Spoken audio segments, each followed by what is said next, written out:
لیکن ان کا غلام اونٹنی کے اوپر بیٹھا ہے، وہ اتر کے آتا ہے بیت المقدس کے قریب، لوگ اس سے مصافحہ کرتے ہیں، سمجھ رہے ہیں کہ یہی امیر المومنین ہے۔ اس نے کہا مجھ سے مصافحہ کیوں کر رہے ہو؟ لوگوں نے کہا آپ کو دیکھنے کے لیے ہماری نگاہیں تھک گئی تھی، ہم آپ کو ایک جھلک دیکھنا چاہتے تھے۔ اذان لوگوں کو نماز کے لیے مسجد میں بلانے کے لیے دی جاتی ہے۔ دنیا کی پہلی اذان مدینے میں مسجد قباء میں ہوئی تھی، جسے پیغمبر محمد صاحب کے کہنے پہ بلال نام کے ایک شخص نے دی۔ 20ویں صدی میں لاؤڈ اسپیکر کی ایجاد کے بعد مسجدوں میں لاؤڈ اسپیکر سے اذان شروع ہوئی۔ اس کا مقصد دور دور تک لوگوں کو نماز کے وقت کی اطلاع دینا ہے۔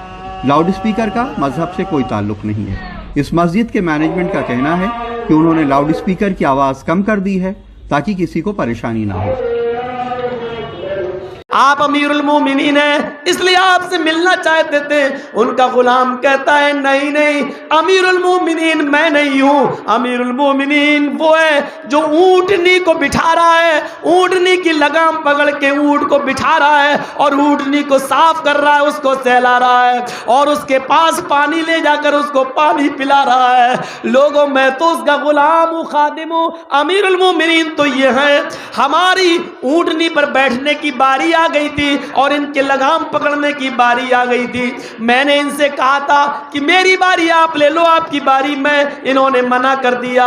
فرمایا کہ نہیں، جب اللہ نے میری قسمت میں لگام پکڑنا ہی لکھا ہے تو میں اونٹنی پر کیوں بیٹھوں؟ تو انہوں نے لگام پکڑنا ہی بہتر سمجھا ہے، انہوں نے اپنا حق مجھے نہیں دیا۔ یہودیوں نے جب یہ منظر دیکھا، سنا تو چیخ پڑے، اشہد ان لا الہ الا اللہ واشہد ان محمدن عبدہ ورسولہ۔ انسانیت کا اس سے بڑا سبق کیا ہوگا؟ اپنی باری اپنے غلام کو نہیں دے رہے، اونٹ پر بیٹھنا گوارا نہیں کر رہے۔ میری باری جب لگام پکڑنے کی آئی ہے تو میں لگام پکڑ کے ہی چلوں گا، اونٹنی پر نہیں بیٹھوں گا۔ اونٹنی کی لگام پکڑ کے مسجد کے دروازے تک جانے میں بے عزتی نہیں ہے، اور ہے تو بنی رہے۔ اسلام کے قانون پر عمل کرنے میں اگر بے عزتی ہو رہی ہے تو ہونے دو، عزت کا مالک و ذلت کا مالک تو اللہ تعالیٰ ہے۔ میرے پیارے ساتھیوں، یہ اس امیر المومنین کی سادگی کا حال ہے جس نے 22 لاکھ مربع میل پر حکومت کر کے دکھائی، جس میں آپ کا چائنا بھی تھا، آذربائیجان بھی تھا، عراق بھی تھا، ایران بھی تھا، مصر بھی تھا، فلسطین بھی تھا، سیریا ملک شام بھی تھا، مصر بھی تھا۔ اس میں یہ سارے ممالک آیا کرتے تھے۔ اتنے ملکوں، اردن بھی تھا، الجزائر بھی تھا، اتنے ملکوں پر بیک وقت حکومت کرنے والی اگر کوئی شخصیت تھی تو وہ حضرت عمر فاروق رضی اللہ تعالیٰ عنہ کی۔ اتنے ملکوں پر خلافت کرنے والی شخصیت کا حال یہ کہ وہ اونٹنی کی لگام پکڑ کے چل رہا ہے اور یہ درس دے رہا ہے، امیر ضرور ہوں لیکن امیر غریب میں کوئی فرق نہیں ہے، مالک آقا اور غلام میں کوئی فرق نہیں ہے۔ اپنے غلام پر رحم کرو، غلام بھی انسان ہوتا ہے، اس کو انسانیت سے مت نکالو، اپنے غلاموں پر بھی رحم کیا کرو، اپنے غلاموں کو بھی انسان سمجھا کرو۔ میرے پیارے ساتھیوں، اس انسانیت کے سبق کو بڑھاتے ہوئے اللہ کے نبی نے فرمایا تھا، اللہ کے نبی صلی اللہ علیہ وسلم نے یہ کہا تھا کہ جو خود کھاؤ اپنے غلاموں کو کھلاؤ، جو تم پہنو وہ اپنے غلاموں کو بھی پہناؤ، اور ان سے ان کی محنت اور طاقت سے زیادہ ان سے کام مت لینا۔ اگر ان سے ان کی ضرورت اور طاقت سے زیادہ کام لے رہے ہو، جو ان کی طاقت سے باہر ہو تو اس میں تم ان کی مدد بھی کرنا۔ مثلا 50-100 کلو کا کوئی سامان تم ان سے اٹھوا رہے ہو اپنے غلام سے، اور وہ بیچارہ اٹھا نہیں پا رہا ہو تو تم بھی اس کی مدد کرنا، اس میں اس کا سہارا بن جانا۔ یہ مالکوں کو حکم دیا جا رہا اپنے غلام پر رحم کرنا۔ انسانیت کا اس سے بڑا سبق اور کیا ملے گا؟ انسانیت کا سب سے بڑا سبق اس ذات نے دیا جس کی تعلیم کا یہ اثر ہے، ارحموا من فی الارض یرحمکم من فی السماء۔ تم دنیا والوں پر، زمین والوں پر رحم کرو تو آسمان والا تم پر رحم کرے گا۔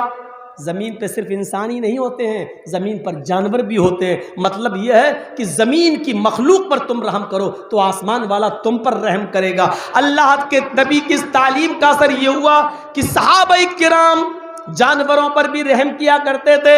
حضرت عمر فاروق نے جب دیکھا کہ میرے دو اونٹ بیت المال سے بھاگ گئے تو ان کو پکڑ کے لائے۔ حضرت عثمان نے کہا اونٹ تیزی سے بھاگ رہے، تم ادھر آؤ ٹھنڈا پانی پیو، گرمی میں کہاں بھاگ رہے ہو، یہ اونٹ میرے غلام پکڑ کے لے آئیں گے۔ حضرت عمر نے جواب دیا عثمان یہ اونٹ اگر غائب ہو گئے تو قیامت کے دن تم جواب نہیں دو گے، میں جواب دوں گا۔ پھر اونٹ کو پکڑ کے لائے اور بیت المال میں جمع کیا۔ پوچھا بیت المال کے ذمہ داروں سے اونٹ کیوں بھاگے، اونٹ کو کیا تکلیف ہے، کھانا پانی برابر نہیں دیتے تھے؟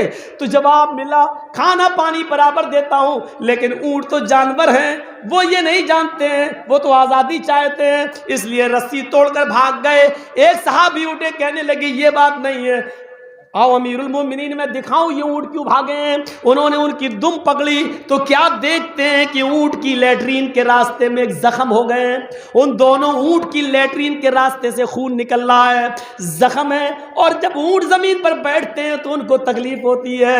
حضرت عمر سے کہا ان زخموں کی وجہ سے یہ رسی توڑ کے بھاگ گئے۔ حضرت عمر نے نظر آسمان پہ ڈالی، اللہ آج ان دونوں اونٹوں کے زخم کا مجھے پتہ نہیں چلا، کل قیامت کے دن تم مجھ سے حساب و کتاب نہ لینا۔ پھر جنگل میں گئے، جڑی بوٹی توڑ کے لائے، اس کو پیسا اور اپنے ہاتھ سے اونٹ کی لیٹرین کے راستے میں لگا رہے ہیں۔ ان کے ذمہ داروں نے کہا امیر المومنین ہمیں دے دو، غلام نے کہا ہمیں دے دو، میں اونٹ کے لیٹرین کے راستے میں لگا دوں گا۔ حضرت عمر کہتے نہیں یہ کام تم نہیں کرو گے، یہ میرا کام ہے کیونکہ میں امیر المومنین ہوں، ان اونٹوں کی ذمہ داری میرے اوپر ہے، یہ اونٹ میرے دور خلافت میں بھاگ رہے ہیں، اس لیے اونٹ کی خدمت کرنے کا موقع مجھے ملا ہے۔ اپنے ہاتھوں سے اس اونٹ کی زخموں پر مرہم لگا رہے ہیں، جڑی بوٹی لگا رہے ہیں، اور کہہ رہے ہیں اے اللہ جو کام میرے کرنے کا وہ میں کر رہا ہوں، شفا دینا تیرا کام ہے۔ اے اللہ ان اونٹوں کے بھاگنے کا سبب یہ تھا جو بھاگ گئے لیکن مجھے معلوم نہ تھا، اللہ قیامت کے دن مواخذہ مت کرنا، اللہ قیامت کے دن اس پر سوال ہو